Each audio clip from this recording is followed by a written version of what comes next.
Hello guys, welcome to my another video. जैसा कि आज हम बात करेंगे उन लोगों के लिए जो स्टॉक मार्केट बिल्कुल नए हैं।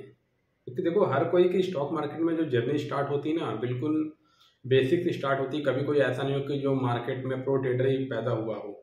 हर कोई इस मार्केट में सफल हुआ, बट वो सीख के, वो लोगों ने अपनी गलतियों से सीखा है। और गलतियां हर कोई किया है, क्योंकि बिना गलती के कोई इस मार्केट में आगे बढ़ता ही नहीं है। कोई ऐसा बोले कि मैं आज स्टॉक मार्केट में आया और बस रातों रात पैसे बने शुरू कर दिए, आज मैंने ट्रेड लिया, कल मैं 10,000 कमा लिया, 15,000, 20,000 कमा लिए। ऐसा नहीं होता है। हाँ, आप एक दिन दो दिन कमाओगे, आपको नुकसान होगा, फिर आप आगे कमाओगे, फिर नुकसान होगा, ऐसा चलता है। बट एक टाइम के बाद आपको ये रियलाइज होगा कि सफल और असफल ट्रेडर में डिफरेंट क्या है। जैसा कि कुछ बेसिक चीज़ें बहुत ध्यान रखने वाली चीज़ें होती हैं, उन्हें हर ट्रेडर को ध्यान रखना ही चाहिए। क्योंकि मेरे से वो नुकसान हुए, मेरे से वो गलतियाँ होती थी, और जिनको मैंने बाद में रियलाइज़ किया, जब अपना ट्रेडिंग जर्नल बनाया, मैंने उनमें चीज़ें नोट करना शुरू किया। कब कौन सा ट्रेड लिया, क्यों लिया, क्या मेरे दिमाग में चल रहा था उस ट्रेड को लेते समय, उस दिन का मार्केट क्या था, निफ्टी क्या था, सेंसेक्स क्या था, उस सेक्टर का क्या सिनेरियो उस टाइम बना हुआ था, ग्लोबल संकेत क्या थे। जब मैंने सारी चीज़ों को समझा तो मुझे रियलाइज़ हुआ कि कहीं ना कहीं मैं तो गलती कर रहा हूँ, जो कि मुझे सुधार करना चाहिए। एक बार गलती होती, दो बार, तीन बार, वो लगातार गलतियाँ हो रही थी, जिनको फिर मैंने रियलाइज़ किया। कई बार होता क्या था कि मैं स्टॉक को खरीदता था और बहुत जल्दी बेच देता, पैनिक होके। तो मैं आज ऐसे कुछ ये बात करूँगा, ऐसे 5 टॉपिक में, जो आपके स्टॉक में जो आपको नुकसान होने से आपको बचाएंगे, जो कि selling stock in the panic.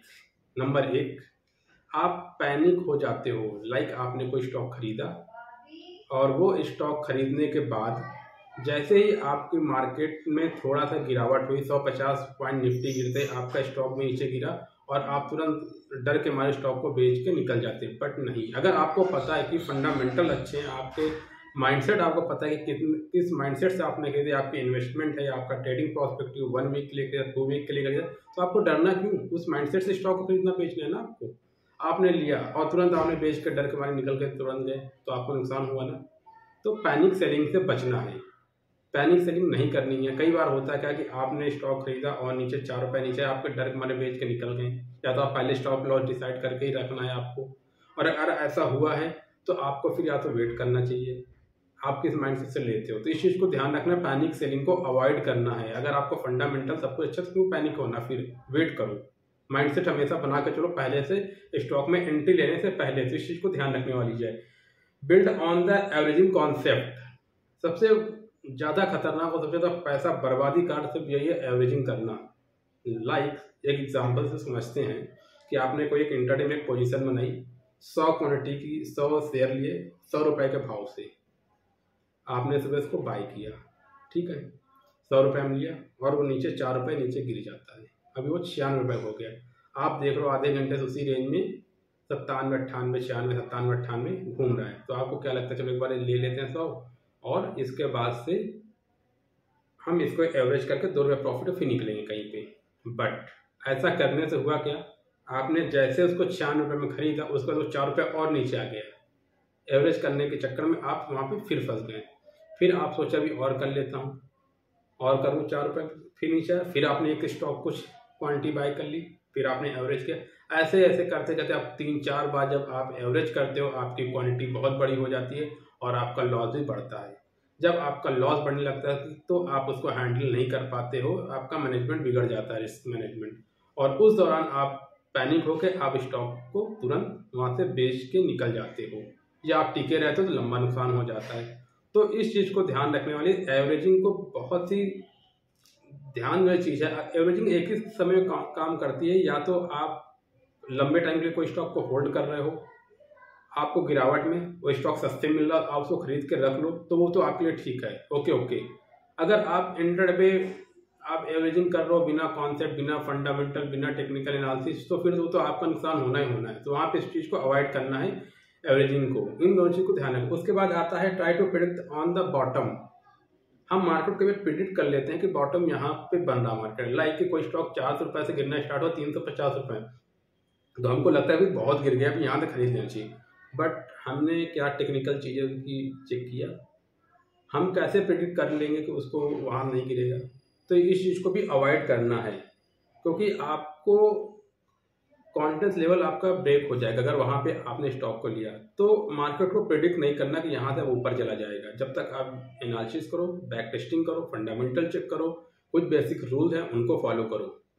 अगर आप ऐसे यूं ही बस सोचा अब यहाँ से मार्केट ऊपर जाएगी, 2 दिन से गिर रहा है, अब इसके बाद तो शायद उस दिन मार्केट और नीचे आ जाए। और कई बार ऐसा हुआ कि लोगों ने प्रेडिक्ट किया है कि आज यहाँ से 500 निफ्टी ऊपर जाएगा, बट वहाँ से गिरा है। तो इस चीज़ को भी अवॉइड करना है, प्रेडिक्ट नहीं करना है, बहुत सिंपल कॉन्सेप्ट के साथ ट्रेडिंग को करना है। और इसके बाद being rigid in decision making. कई बार हम डिसीजन लेने में बहुत डरते हैं। अब डरते कब हम डिसीजन लेने में, लाइक हमने 10,000 का नुकसान कर दिया लगातार 2 बार। अब तीसरे दिन मार्केट प्लस में ओपन हो रही है, हमें पता है कि आज निफ्टी 300 पॉइंट ऊपर है, ऑलरेडी प्री ओपनिंग में 150 पॉइंट ऊपर है, मार्केट में ग्लोबल संकेत सब कुछ बहुत अच्छा है, आज प्री ओपनिंग से 1.5% स्टॉक ऊपर है। बट अब हमारे तो डर बैठा हुआ है ना, तो कैसे हमें आगे ले जाएगा। तो वहाँ पे डर रहे हैं कि नई एंट्री बनाने में। तो कई बार डिसीजन आपको ऐसे लेने पड़ेंगे जैसे कि हर सिचुएशन पे अपने आप को ग्रीन करना, अच्छे बुरे दोनों सिचुएशन पे आपको डिसीजन लेना पड़ेगा। तो डिसीजन स्किल को अपने आप बिल्ड करना होगा। और सब बाय एवरीथिंग एंड एनीथिंग। कई बार हम गलती क्या करते हैं कि हम कुछ भी खरीद रहे हैं, कहीं भी खरीद रहे हैं, कुछ भी बेच रहे हैं, इंटरडे भी कर रहे हैं, हम कैश मार्केट भी कर रहे हैं, एफनो भी कर रहे हैं, ईटीएफ भी बाय कर रहे हैं, मार्जिन भी खरीद रहे हैं, सब कुछ कर रहे हैं, पेनी स्टॉक भी खरीद रहे हैं, ब्लू चिप भी खरीद रहे हैं, मिड कैप में भी जा रहे हैं, हर जगह जा रहे हैं। ऐसा क्यों भाई? कुछ तो फंडामेंटल बनाएंगे, कुछ तो सोच के खरीदोगे ना कि कौन सा शेयर खरीदना, कौन सा नहीं खरीदना, उसका फ्यूचर क्या है, उसका पास्ट क्या है, चेक करोगे। किस सेक्टर में ले रहे हो, उस सेक्टर की क्या मनोदशा उस समय चल रही है, मार्केट में क्या संकेत है। तो कुछ भी नहीं खरीदना है, आपको समझना पड़ेगा कि कौन सा सेक्टर किस टाइम पे चलता है। अभी इस टाइम पे जैसे कि ऑटो सेक्टर बहुत अच्छी रैली कर रहा है, बहुत अच्छा रिटर्न दे रहा है, तब हमें ऑटो को ध्यान देना होगा। और मेटल थोड़ी नहीं खरीद लेंगे जाके। तो इस चीज़ को ध्यान रखने वाली बात है। तो इन 5 चीज़ों को बताया, आप इनको ध्यान रखो और इनको आप प्रैक्टिस करो। छोटी छोटी क्वांटिटी के साथ स्टॉक को खरीदो और वहाँ पे इन चीज़ को फॉलो करो। ट्रेडिंग जर्नल बनाओ, वहाँ पे नोट करो। आप खुद एक टाइम बाद आपको रियलाइज़ होगा कि इस स्टॉक को आपने खरीदते समय क्या क्या गलती की थी। जब आप इन सारी चीज़ों को समझोगे तो एक टाइम के बाद रियलाइज़ करो कि नहीं अभी आप प्रॉफिटेबल हो। अगर आप बहुत अच्छे रिटर्न नहीं बना पाओगे, शुरुआती दौर में 1 महीने 2 महीने 3 महीने प्रैक्टिस करनी पड़ेगी। उस चीज़ें प्रैक्टिस से आएंगी और आप अच्छे हो जाओगे, आप एक सफल ट्रेडर बनने की ओर जाओगे।